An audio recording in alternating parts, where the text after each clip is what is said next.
Dans l'évangile de Matthieu, Jésus appelle à lui un petit enfant et le met au milieu d'eux. Il dit Amen, je vous le dis, si vous ne redevenez pas comme les petits enfants, point n'entrerait dans le royaume de Dieu. Celui-là donc qui s'humilie lui-même comme ce petit enfant, c'est lui qui est le plus grand dans le royaume des cieux. Matthieu 18, 3, 4. La figure du petit enfant sert à exhorter à la petitesse volontaire.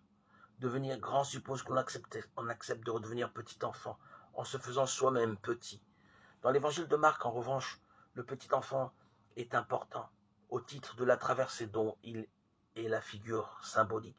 Celui qui veut être grand et premier le devient effectivement, moyennant un chemin qui le recrée.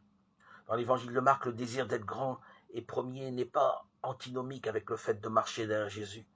Il est antinomique avec la manière dont les soi-disant chefs des nations et leurs grands le vivent. Il domine en seigneur sur elle et exerce de haut le pouvoir sur elle. Marc 10, 42. On ne suit pas Jésus parce qu'on serait petit, esclave ou dernier. Dans la perspective initiatique défendue par l'évangile de Marc, suivre Jésus impose une coupure dans le désir désordonné de grandeur. Et ce chemin-là ne conduit jamais sur une rive où l'on pourrait dire « ça y est, c'est fait ».